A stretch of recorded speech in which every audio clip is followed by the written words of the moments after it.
This episode is brought to you by CBS All Access. If you don't already subscribe to CBS All Access, please use our affiliate link by going to talkthroughmedia.com/CBS.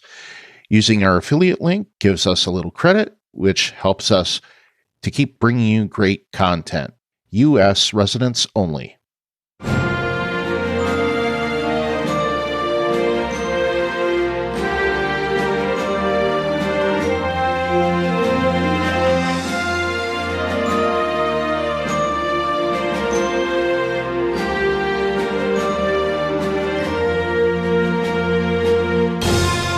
Hello, and welcome to Episode 6 of the Star Trek Lower Decks podcast. I'm Brian.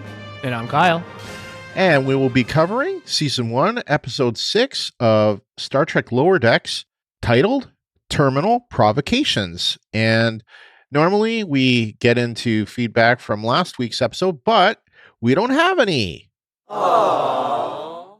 So we're going to go right into the episode. So this episode, Season 1, Episode 6, Terminal Provocations, was written by John Cochran, who is an executive story editor on Star Trek Lower Decks, directed by Bob Suarez, who also directed Season 1, Episode 3, Temporal Edict.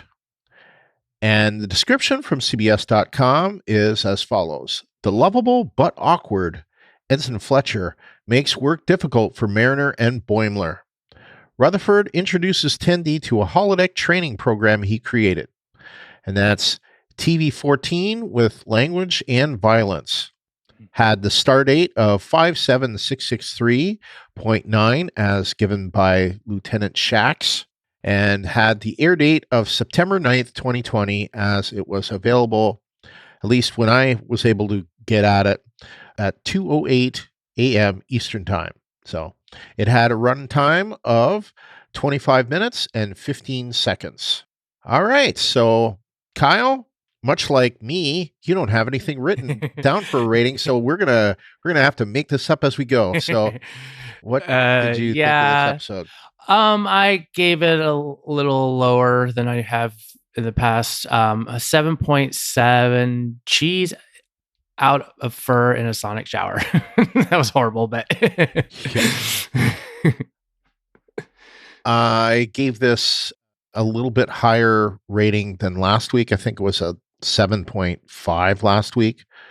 So I'm going to give this one a 7.75, and I'm going to call it, so we're about the same, actually. Yeah. So I'm going to say 7.75 lieutenants promoted to the Titan without merit. I don't know. That works. Yeah. Oh, goodness. All right. Yeah. Well, I'll go into our listeners' ratings, and the first one comes from Edwin from Arizona, and he gives it an 8.5. The next snap happens out of 9 badgies. Yeah. Let me just see. I asked him that question. Was it supposed to be out of 9? And he didn't answer. So, because he said 8.5, the next snap happens 9 badgies. So I don't know if that meant 8.5 out of 9 or what, but anyway. LT from NC gives this one an 8 out of 10 cats in a coat. And Wes from Minnesota gives it a 5.5 badgies out of 10. All right. Well, let's move on to our listener yeses. Yes. And our first listener's yes comes from Edwin from Arizona, and he says Mariner and Boimler working together. And Wes from Minnesota, his yeses are Badgie reminds me of the Microsoft Clippy. He's self-aware like the Doctor and Moriarty. Wes, you stole that. I was going to say that. I had that pretty much the first on my notes, and so I was kind of like, okay. Yeah, I had that one, and I had to. It was really, it was kind of really hilarious. Yep. And then his next yes is the alien captain saying, "Beep you" to Captain Freeman. That was generally funny. I agree with that one. That was one of mine too. Yep. LT from NC gives our last listener yes. Well, it's actually 2. He says, I really enjoyed Shaq's lines this week. Let me target their warp core. I have been very good this month. I thought that was funny. Yep. And I also want to include Delta Shift. I mean, we all knew that star shifts have shifts. And just like in the real world, the day shift people always gripe about the night shift people. It was good to see it on the show. Mhm. Yes. Agreed. All right, Kyle, what do you have for yeses? Yeah, and I have to pretty much agree with everybody's yeses because those were kind of pretty much mine. And yeah, in this episode with Shaq's exchange with Captain Freeman, it was just like it was fun to see the exchange. Like she was all being like we have to be ethical and considerate. It's like trying to find do the diplomatic response or whatever. But then Shaq's all like, "Let me target the warp core, please." That was a lot of fun.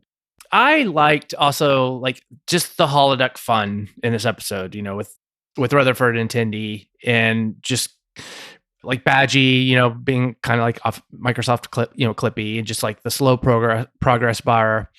And it was just funny how Rutherford was shouting off like the holodeck isn't just for hanging out; it's with just hanging out with Sherlock Holmes, Robin Hood, Sigmund Freud, Cyrano de Bergerac, Einstein, Da Vinci, Stephen Hawking, and Socrates.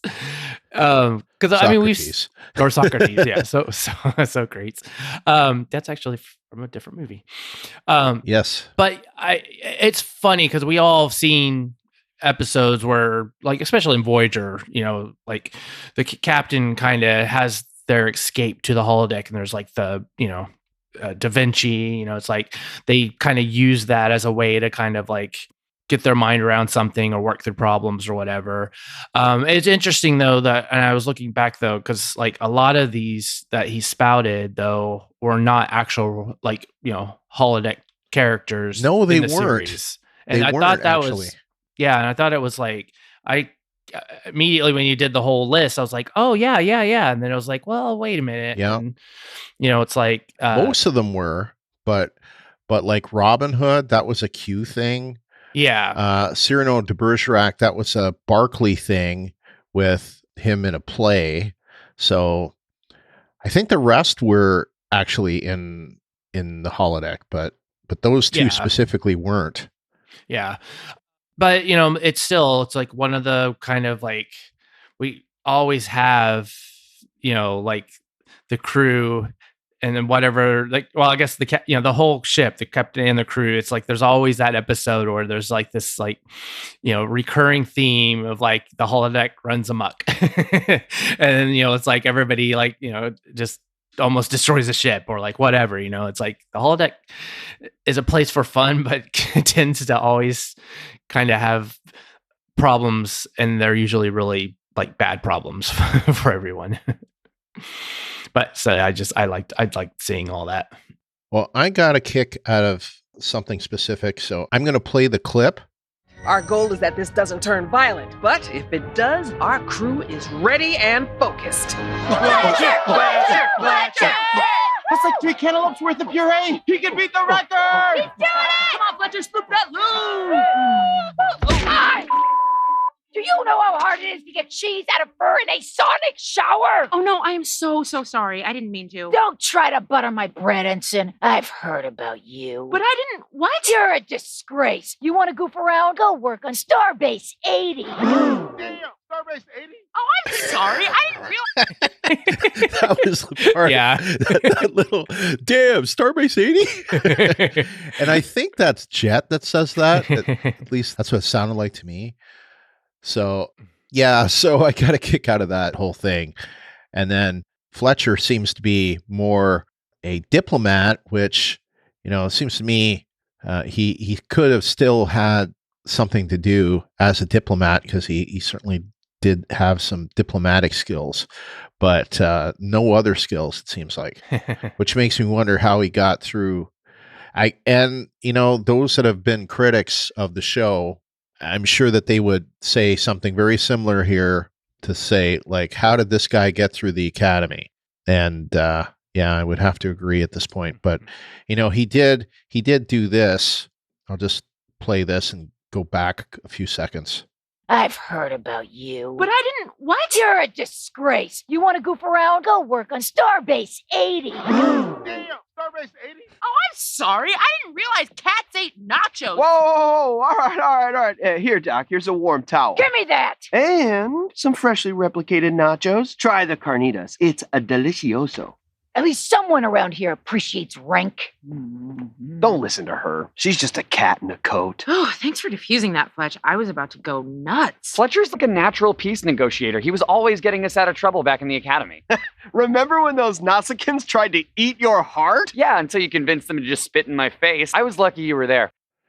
Anyway, so that's this redeeming quality that he is a good peace negotiator, but nothing else. But I got a kick out of the fact, my other yes was Badgie just like dismembering people in the holodeck, particularly in the Bajor, marketplace. That was crazy. Yeah, I think my notes were all like Badgie, like Bajoran marketplace. I was like, blood everywhere. Yeah. Like, I was like, oh my gosh, they're really going at it. Like, and I guess a third is also Badger related, and that was how Badgie was having trouble getting up the stairs on that, like, I don't know, almost looked like the Great Wall of Bajor. Mm-hmm. And Tendi's like, you could do it, Badgie. And then she's like, what am I saying? That was funny too. All right, so let's move on to our nose. No! Our first comes from Edwin from Arizona, and he said he didn't like the bridge storyline. It was weak. And Wes from Minnesota says the entire episode, it felt so weak for me. So 2 weeks. Yeah. LT from NC says, my no is Ensign Fletcher. He seemed okay in the beginning, but the longer it went, the worse he got. He sounded like that guy from the History Channel when he kept saying it was aliens. Plus, he kept getting more bug-eyed and pointer pupils as the show went on. And I would agree with that. Fletcher did get more annoying as the show went on. And another thing I think I would throw onto that, have we seen Ensign Fletcher before now? Or was he just like a new character that just popped onto the scene here? Because I don't remember seeing him before. I don't remember him. If he was, it would have been probably something like in the background, but not like actually like had spoken or anything.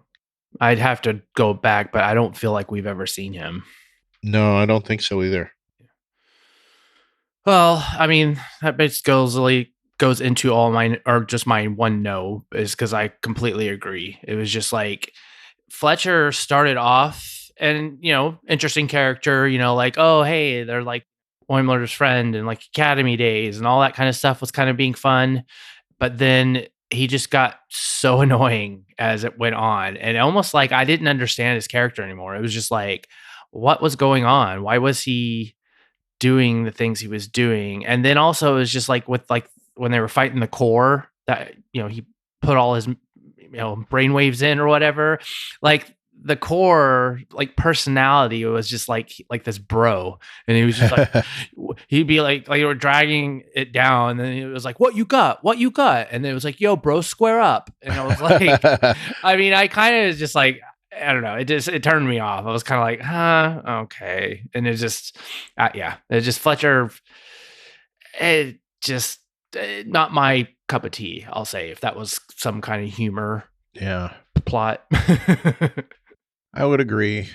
My no isn't listed here, but again, it has to do with just like the over mentioning of the TNG, Voyager, and Deep Space Nine references. It's not that I don't like them. It's like I'd like them to drop in some stuff that I didn't hear of, just to make the stuff that I know punch up a little heavier, So like, tell me about the adventures of, they can even go into some of the novels or something like that. Like, I think there's a list of there's a group of novels about this Captain Calhoun or something.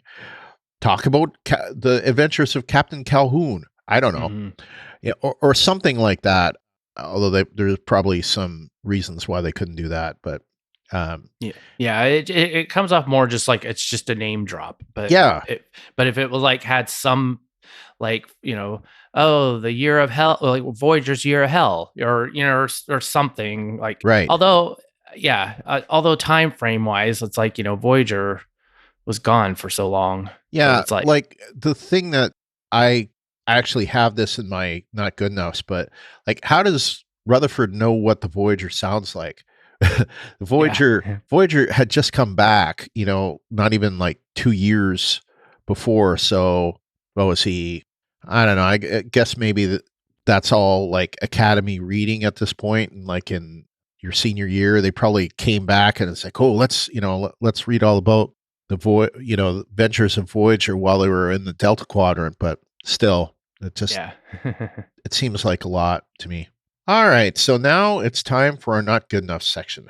Not good enough, damn it! Not good enough. And our one and only listener that put some not good enough came from Wes from Minnesota, and he said Fletcher, too over the top. Yep. And you didn't have any, right? So. No, there wasn't anything that just particularly stood out in this episode. So. Yeah. I kind of hinted at this with my last no, but I brought it up again. There are more starships than just the ones we have seen on the TV shows. Like, it's likely Boimler wouldn't know what the Enterprise D sounded like unless he visited it on the holodeck, because the Enterprise D would have been decommissioned / abandoned / whatever on Viridian 3. And of course, the secondary hull exploded. So it's doubtful that he would know. And, it's like, why do they have to say the Enterprise D? Why not say Galaxy class? Or it could say Galaxy class like the Enterprise D, or something like that. And I mentioned about Rutherford, how does he know what the Voyager sounds like? I don't know. Again, they could say Intrepid class like Voyager or something, just so it's not so in your face. Yeah. Yeah. My last one is, why did Badgie get tired? I didn't understand that. They didn't really explain it. And for that matter, why did Rutherford go from what appeared to be a hot Bajoran sun walking up a mountain to frozen climate? Now, frozen climate. I know that it's based on something we've seen before, but I didn't get the logic there. So that was why I brought this up here. So, all right. So that's it for our not good enough. So this seems to be, it's going to be a quick episode until we get into the news section. So let's open hailing frequencies for our feedback. Okay, so we've got 3 voicemails this week. Yay! Yay.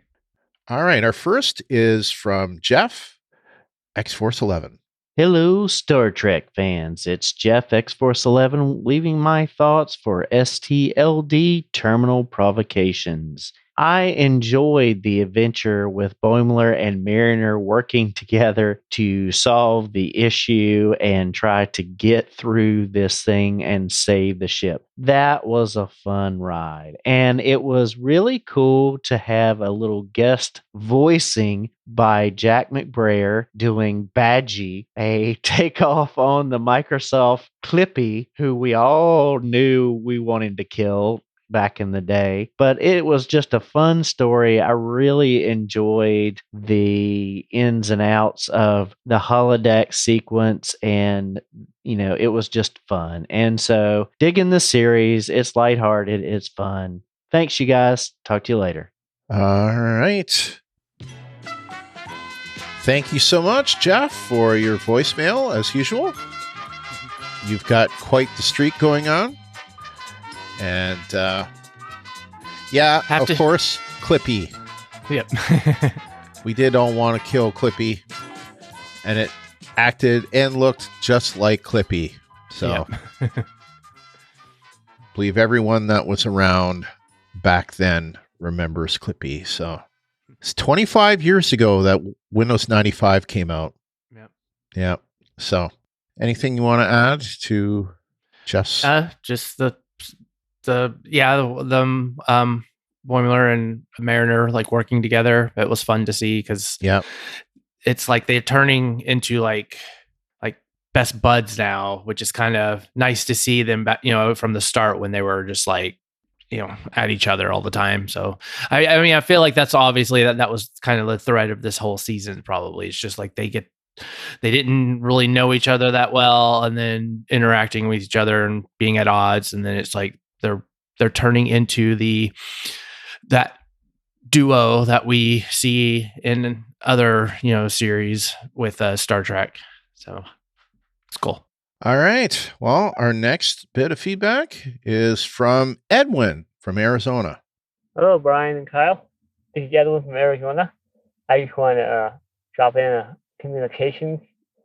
Say, I'm glad you guys are doing the Lower Decks review. It's really good just to connect with Star Trek fans, and I'm enjoying the series.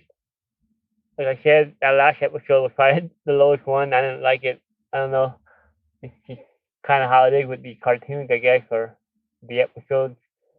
But I really like this episode, though. I like all three storylines. The one on the bridge was kind of not as strong, I thought, but the holodeck one was cool. And I like it that Mariner and Boimler are actually on the same page. They're not bickering or anything. But my question is, do you think they'll hook up at the end, or maybe they should become really good friends? I don't know what your thoughts on that are. And this episode, like I said, I gave it a 9 because I didn't see that coming where the engineer, he went and, he was fighting the Badgie, the hologram, and he's talking about, son, dad, we have to say goodbye. And then he snapped his neck. And I don't know, it's just me, but that caught me off guard, but that was funny. That was kind of worth it. I kind of was like, oh man, this is getting boring, back and forth, kind of cheesy. But then when he snapped his neck, it gave me a good laugh. And like I said, and Brian knows, yeah, I'm loving it, especially the TNG. I'm a big TNG fan. I make no apologies for it. So anything with that, I'm in Star Trek. But that's my quick call. And you guys are doing a good job. Like I said, I'm thankful you guys are doing this. And I'll talk to you guys later. All right, bye. Well, thank you so much, Edwin, for your voicemail, and good to hear from you this week. Yeah. So it's like, thank you for, listening to us, and we're glad that you're enjoying it. That's why we do this. Yeah. It's good to hear. It's a big reason why.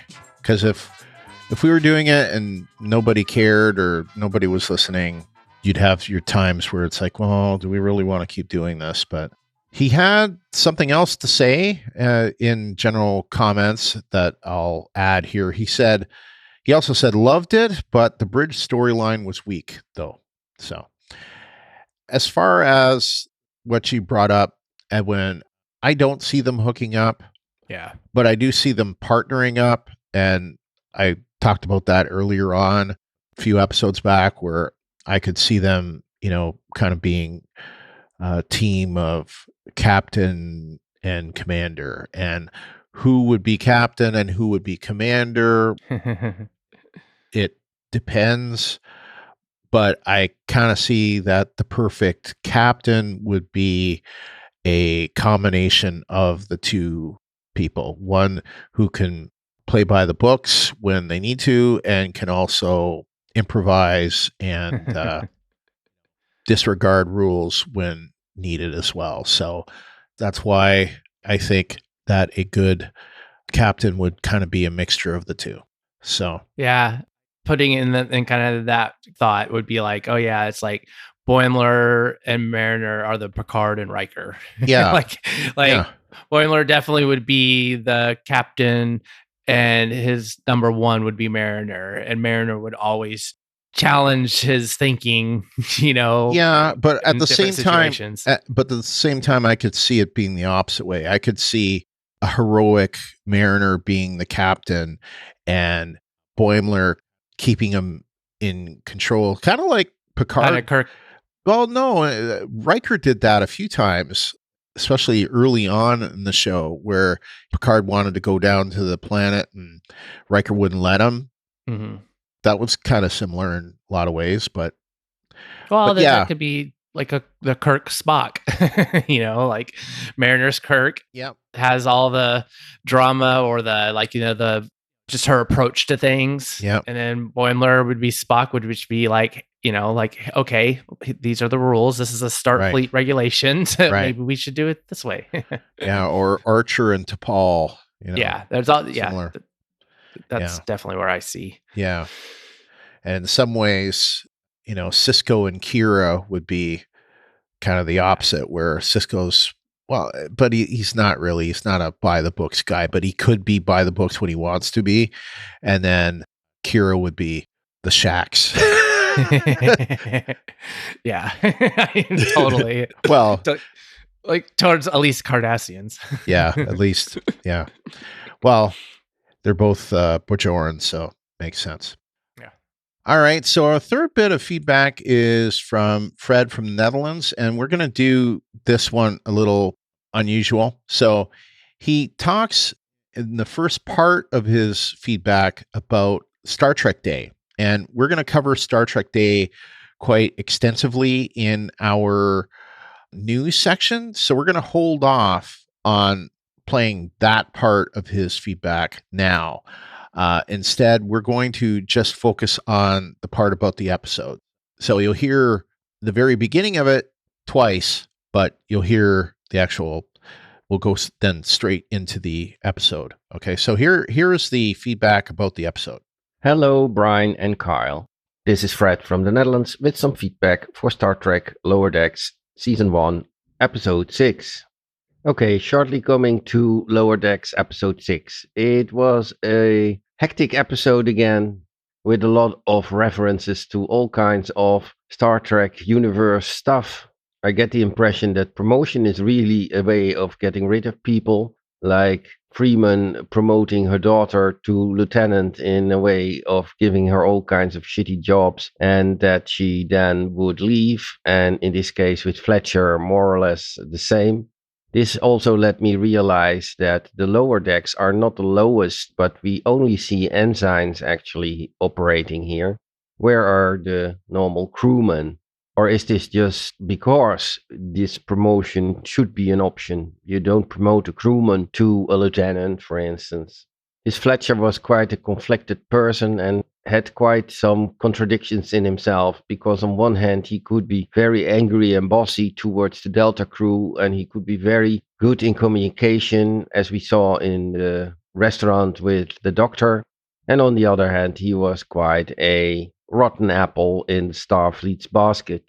Biggest joke I found was, how does the doctor get cheese out of her fur in a sonic shower? Okay, that was all for now. Greetings, all the best, Fred from the Netherlands. Well, thank you so much, Fred, for your voicemail. And as I said, we will play part one of the voicemail a little bit later when we start talking about Star Trek Day. So they call that the Peter Principle, I believe. The idea of someone getting promoted to their level of incompetence, I think is how it goes. And it seems that way, at least on this show, it does.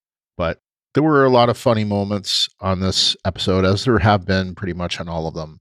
I enjoyed it. I didn't, 7.75, as I've said in the past, like a show that I watch should at least get a 7, and it's getting above a 7. So at least I gave one episode a 7, but then I changed it to an 8 later. So anyway, it's doing well, I think, and it's got its moments.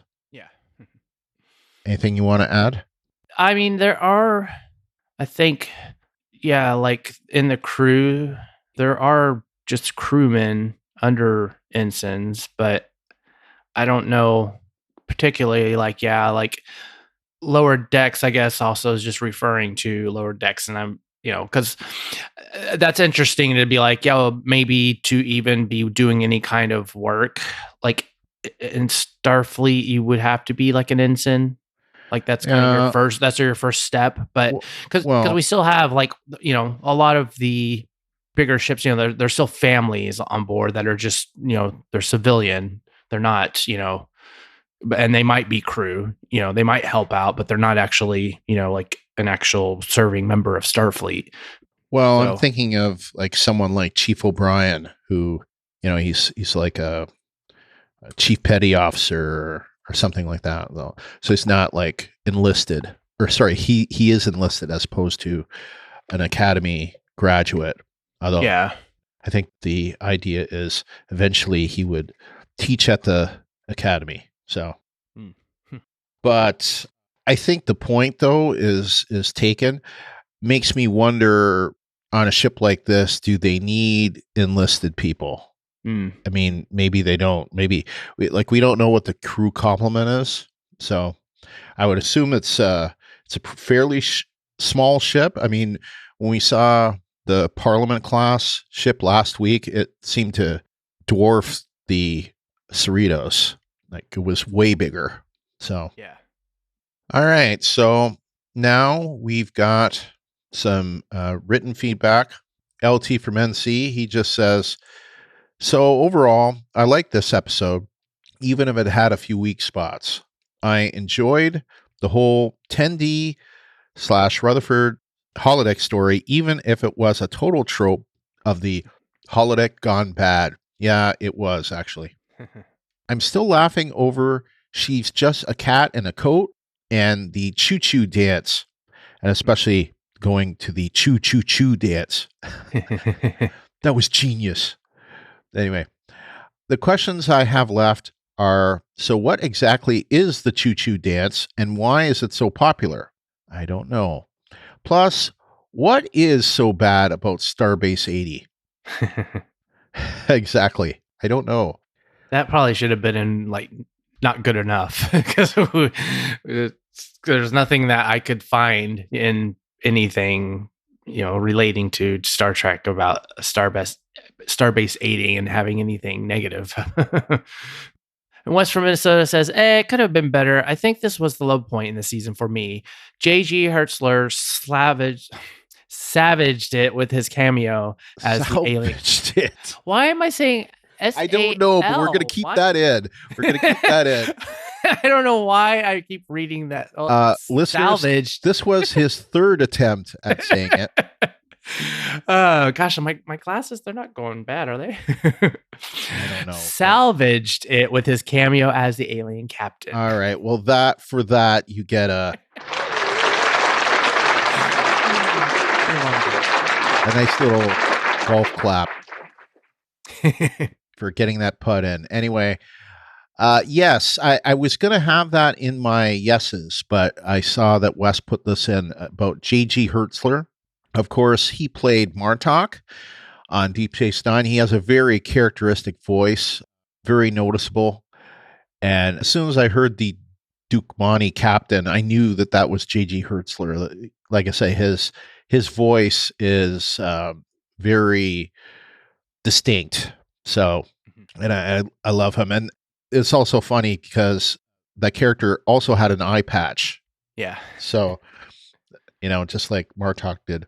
Yeah. So anyway, now it's time for our spot, the references section. And for that, I'm just going to do this for now.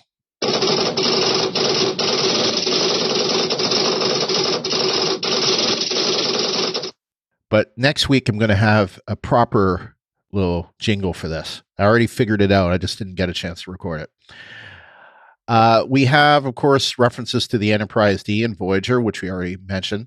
We do have the Nausicaans mentioned as well, and they've been mentioned several times in the various shows. But the most notable, of course, was in Samaritan Snare, where they're talked about, Picard tells Wesley about the story of him needing an artificial heart because the Nausicaans, a Nausicaan stabbed him in the heart. And then we see that play out in Tapestry in season 6. So, but we also see them in Gambit Part 1 in TNG. So they were in TNG 3 times. They were in Deep Space Nine. I didn't even realize this, a total of 6 times. So I think mostly in the background, but there was one episode, The Sound of Her Voice, where they were a little more prominent. They were also seen in Q2, which is a Voyager episode, which was also the last episode where we see Q. Fortunate Son and Canamar, which are Enterprise episodes, also had Nausicaans in them. So we hear Evasive Pattern Sulu Alpha, which is obviously named after Hikaru Sulu. Hikaru, named after Sulu. Anyway, named after, of course, Lieutenant and then later Captain Sulu of the Excelsior, but formerly helmsman of the Enterprise. We also get that Fletcher's promotion transfers him to the Titan, which we would believe at this point is Will Riker's ship, because the year before in Nemesis, he was leaving the Enterprise to become captain of the Titan. The Zebulon sisters, now I could have swore I had heard of them before, but no such luck. Yeah. But we had heard of Deep Space 3, and that space station was mentioned before in TNG, the episode Interface. Of course, there's a bunch of episodes of Holodeck Gone Wrong, and some of them I have listed here. The Big Goodbye, Elementary Dear Data, and the list goes on and on and on, but there are so many. So those holodeck references, you mentioned them earlier. Mm-hmm. Some of them are holodeck references, some of them aren't. So Sherlock Holmes, we get Elementary Dear Data. That's the first example, but we get that a few other times. Robin Hood, we get Cupid. Oh, wait a second, that wasn't a holodeck. Of course, that was some kind of Q reality. Sigmund Freud was in the episode Phantasms, which is, love that particular episode. It's pretty crazy. Cyrano de Bergerac was mentioned in the TNG episode The Nth Degree, but that wasn't on the holodeck. That was a play that Barclay was in, so I don't think that that's accurate either. Einstein was in the Nth Degree also, and that was on the holodeck, so that was correct. And we also see him in the poker game that Data is in for Descent, and we also see Stephen Hawking in that same poker game. Leonardo da Vinci was something that Janeway kept going back to, first seen in Scorpion, and then on other episodes. And then lastly, Socrates was in the Voyager episode from season 3 called Darkling. We see, of course, a Bajoran marketplace, which we could have seen in Deep Space Nine. I think we already mentioned that one. Environment 83 is similar to an environmental change we saw in The Big Goodbye in that TNG episode. I don't think they called it Environment 83. I think that was more of a glitch, but it was similar. Cryo-frozen princesses is most likely a reference to Precious Cargo from Enterprise, or maybe even The Perfect Mate from TNG. And I was trying to figure out, because he says cryo-frozen princesses or fruit, and I was trying to figure out what the fruit is. Yeah, I couldn't figure out what the fruit might be. We see an Antaran crew member, which is a species that we see appeared in the episode The Breach from Enterprise. And of course, Barclay connected himself to the computer like Fletcher did, using the help of the Cytherians, who made him way smarter. So that's it for things that I found for the spot the references section. What as far do we have for other notes? Just an observation. It was more like when they were in the mess in eating and stuff like that, it's like I saw nachos, like a taco salad bowl, like a hamburger, sushi, pie of some kind. It looked like maybe cherry, I don't know, and a big plate of, I think it was chili cheese fries, like walked by. So I just thought it was funny, is like everyone likes fast food, even though like, you know, you can replicate anything. Yeah, well, I think the thing is that the replicator can make it nutritious, even though yeah. So it tastes like chili cheese fries, but it is like much more healthier than what we're able to get. The choo-choo dance or whatever this was.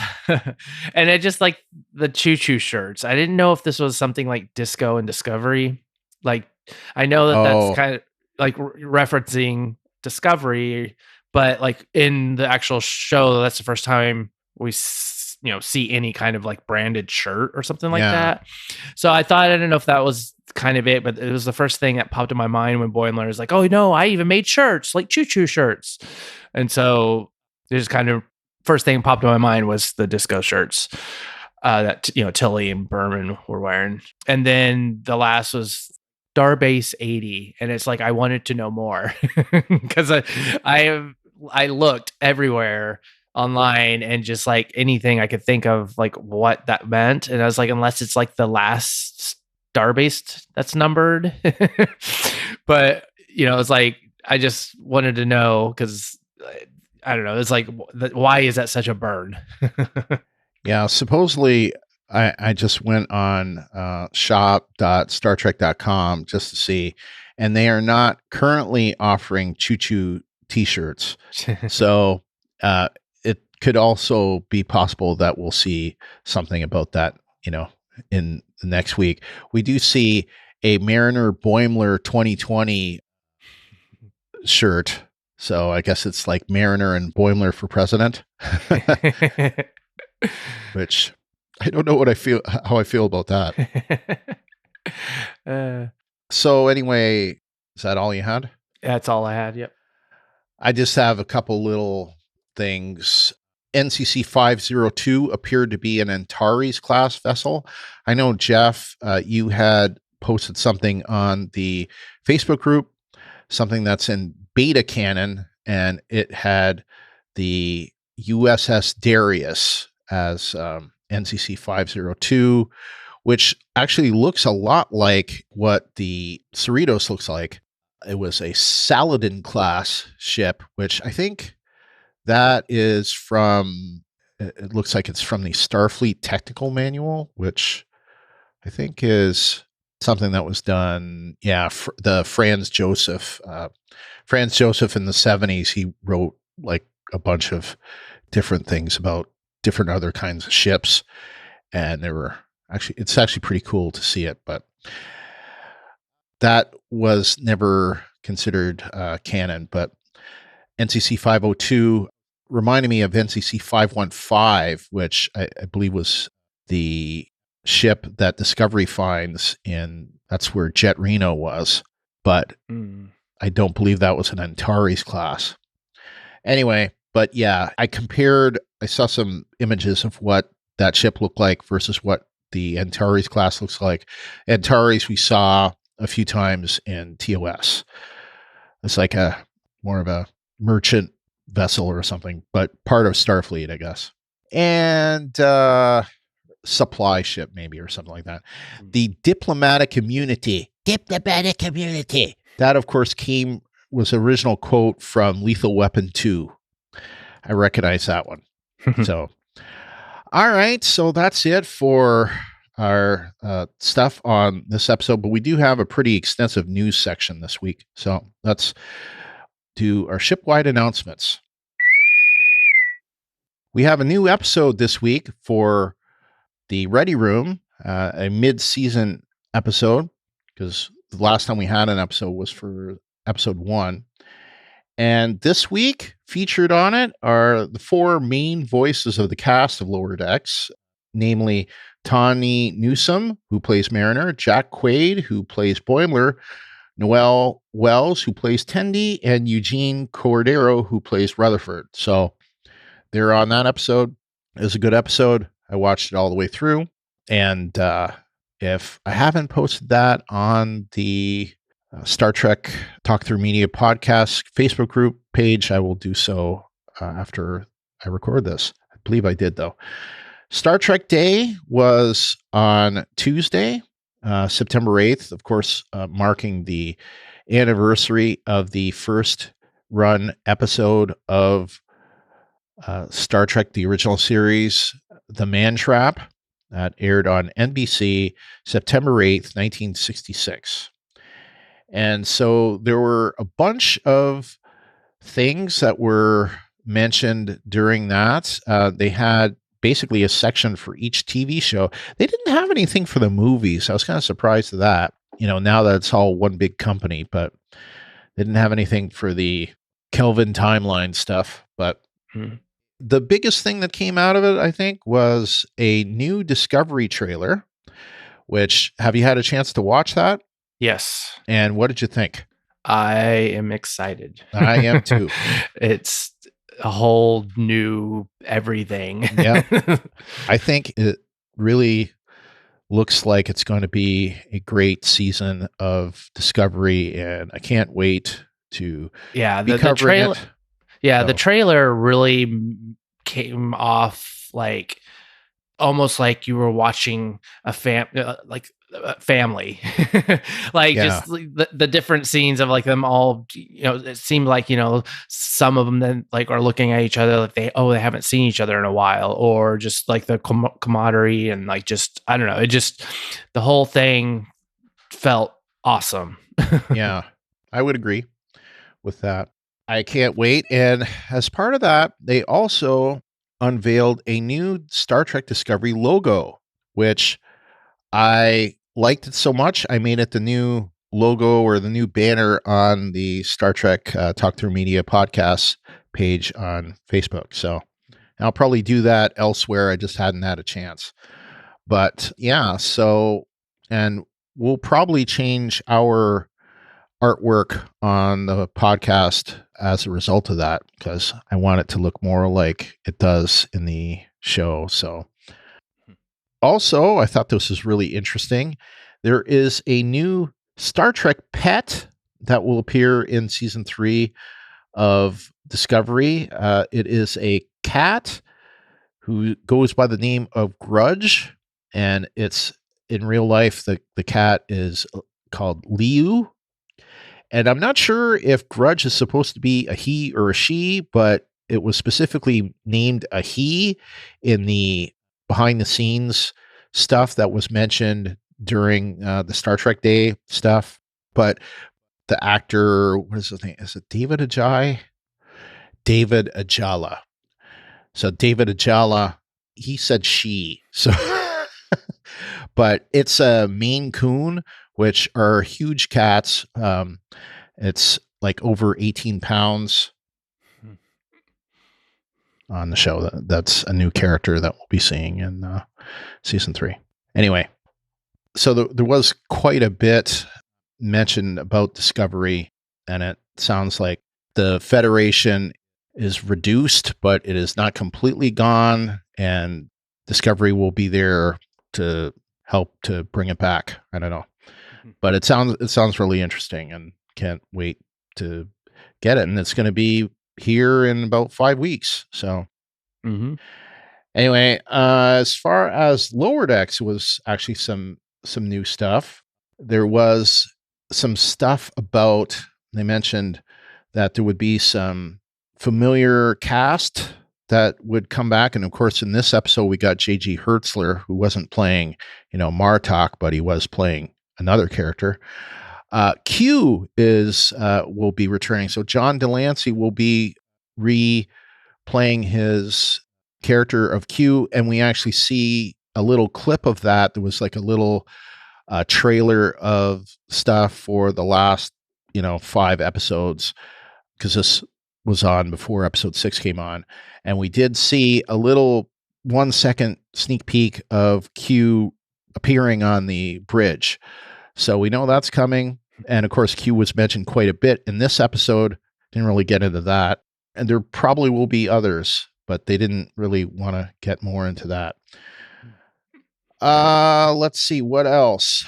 We had heard for a long time that there was going to be a new official Star Trek podcast. Well, we finally got some news about that, and it's actually coming out next week. So maybe by the time you get this, you will be able to subscribe to it. It's called Star Trek The Pod Directive, and that is an official podcast by CBS and Secret Hideout, I guess.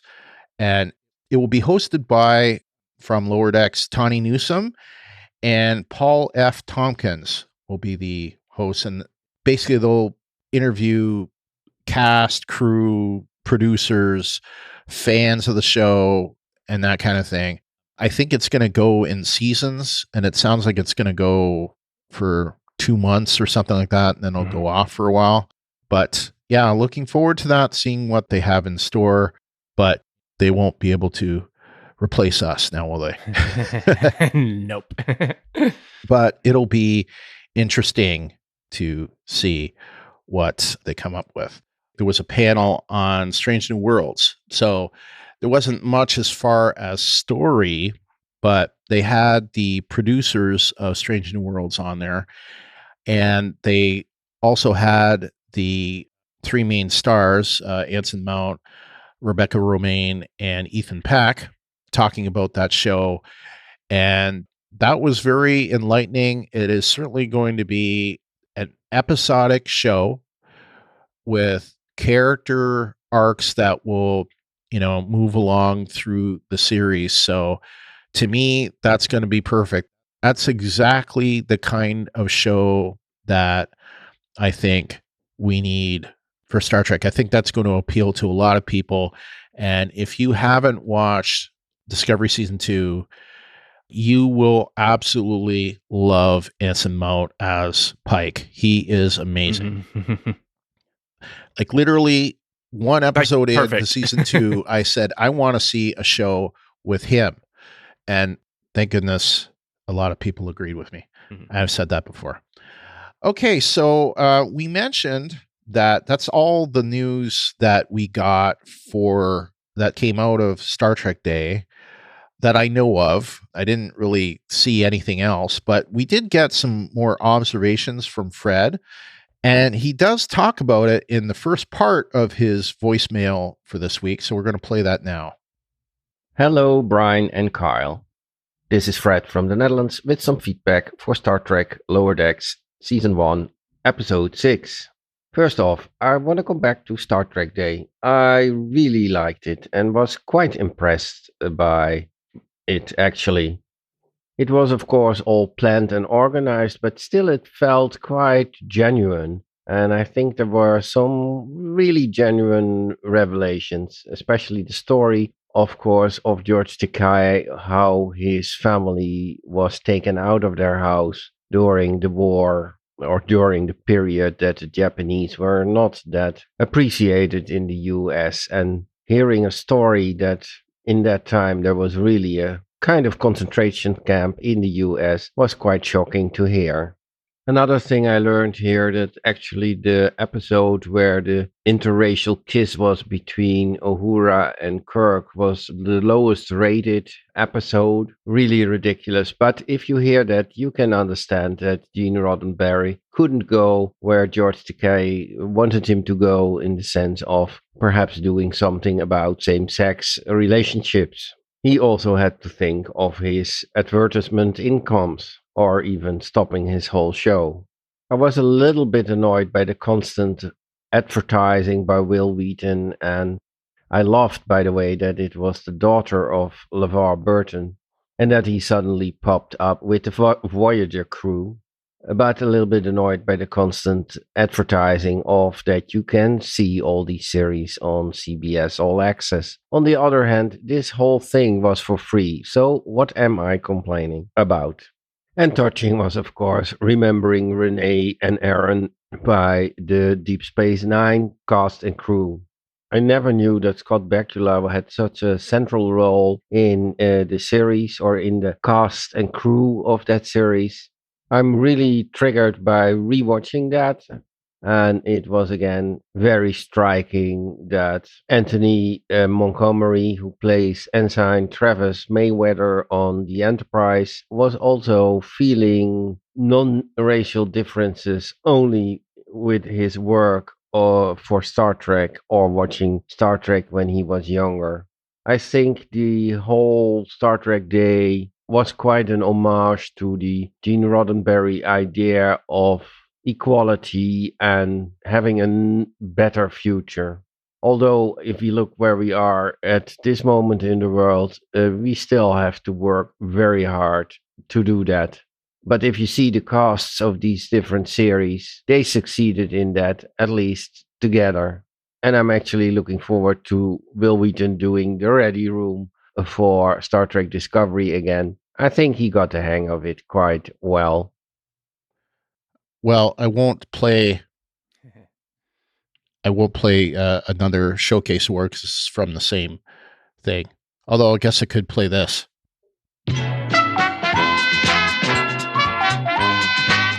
Okay, so you had a little one. Anyway, thanks for your observations. You actually caught some of the Star Trek Day festivities that I didn't get to catch because it was during work hours. So I caught the first part of it that was going on during lunch hour. So like I took a lunch hour during the Discovery section, and I think I also saw the parts during the Lower Decks section, but I missed a lot of the other stuff. So yeah, I caught just like Scott Bakula, just like yeah, it was like, but I was like in the middle of work too, so it was kind of like I caught some of it and then I had to like stop it.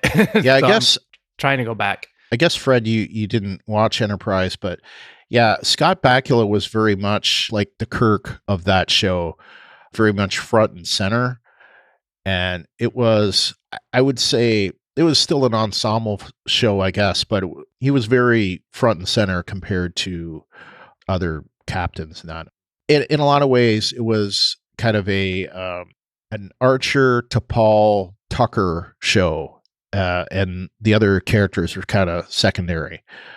So similar to TOS, I guess. But I didn't realize that the interracial kiss episode was the lowest rated, but in those times, I guess it makes sense. But, it's kind of a terrible thing. I don't know if it was because of that or it just, who knows. But I do know that some stations, like particularly in the South, didn't air that episode. So that might explain why it was the lowest rated one. And the ads, although they were certainly annoying to you, I would say that they're necessary here because CBS All Access is still kind of becoming a thing. They're certainly like in the second tier of streaming providers because here the first level streaming providers are Netflix, Amazon, and then a little lesser, but still probably in that first tier is Hulu. And then you have Disney Plus, CBS All Access, HBO Max, and Apple, and then a few others as well coming out that are definitely in the second tier. And then there's even a third tier, I would say, beyond that. So anyway, I think that it's important for CBS All Access to continue to get the word out because it's surprising, but there's still a lot of people that don't even know how to get a hold of watching Discovery here. So there's just 3 years beyond, but it's still an issue for some people. So from our end, at least from my viewpoint, I think it's still necessary. Anything you want to add? I mean, I was just now thinking, I'm like, if it's available on streaming, which I don't think it is for us anymore, was that documentary, I think it was like 2011, The Captains, that William Shatner interviews all the captains. It was on Netflix, like it was several years ago, and then they took it off. But it's like, it's not even, I don't even think you can buy it yet. Like it hasn't been released to be actually like buy. So I don't know, Fred, if that's like because of different markets, if that's even available, but that's one of my favorite documentaries. And just Scott Bakula like talks a lot about his role and like just, doing Enterprise and then, being a part of the captains. I have an answer highly for you. It is available for purchase, but not for streaming, but is available on YouTube, Google Play, Movies and TV, Amazon Prime Video, iTunes, and Vudu. Yeah, so you can Amazon purchase Prime. it. Yeah. I think you have to purchase it, though. Not Okay. Well, it must have just come out recently to purchase because it wasn't even available one. Yeah. Anyway, that's what I found, but I know I had seen it on Netflix several years ago. Lorca in Strange New Worlds. Oh, that's actually something that we didn't touch on. Jason Isaacs was, of course, interviewed. I'm not sure where, but they asked him about could Prime Lorca appear in Strange New Worlds, and he pleaded the fifth on it. So I wouldn't be surprised if they do bring him back, but of course they would have to create a story that could make that work. So we shall see. And then last, some news. I guess it's sad, and I'm not really sure why. I didn't get to read the story, but Eagle Moss is the company that produces the die-cast Star Trek models, and I will show one that is right in front of me here. To Kyle, I have the USS Discovery here. Nice. So that's what they're known for. You can buy them individually, but they offer them in a subscription. And I have a few from the Discovery collection. I think I got the first 4, and then I kind of let it go because it was getting expensive. But, and I really don't have anywhere to put them. So, but they also produce a Star Trek graphic novel collection. That graphic novel collection will end after volume 140, and it's due to COVID-19. The rest of the comics are on hold. DC and IDW are the last runs, which I guess are the longest and that are to be launched in the collection. So I guess that's it, but that will be the last. Okay, so that's it for our news. So to get a hold of us, submit your feedback, contact us. How do you do so? All right. To submit your theories and feedback, go to talkthroughmedia.com/feedback, where you can submit text or audio. You can also call 216-232-6146 or email us at lowerdecks@talkthroughmedia.com. You can also post in our designated episode thread in our Facebook group, and you can find that at facebook.com/groups/Star Trek TTM podcasts.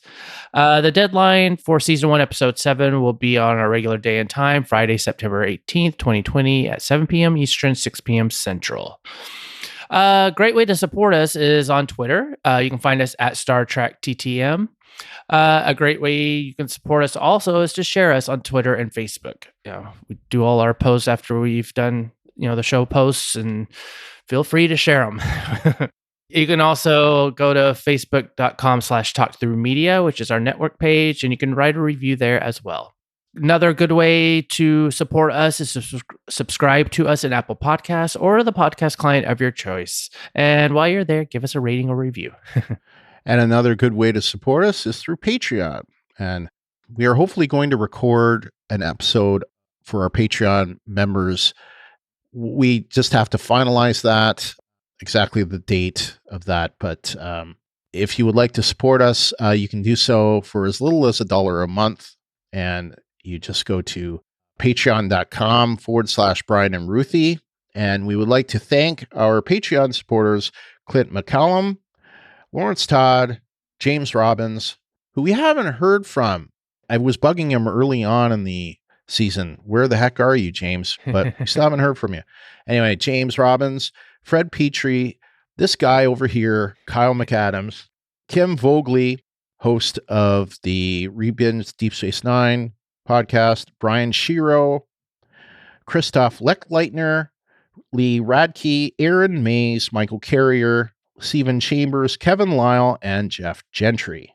If you are listening to us on the Star Trek Picard cast and you plan to watch Star Trek Discovery in a few weeks, you might want to subscribe to the Star Trek Discovery podcast feed instead, which also has Picard and Lower Decks episodes. So when Discovery returns, that will be the only Star Trek feed that we have that will be having those episodes. So again, fair warning, we warn you every week, switch over to that. However, you could also use the Talk Through Media all-inclusive feed, which has all of that, plus the episodes of Rebinge Deep Space Nine, The Walking Dead Talk Through, and Let's Talk Through. And Kyle and I will be doing our episode of The Walking Dead Talk Through soon.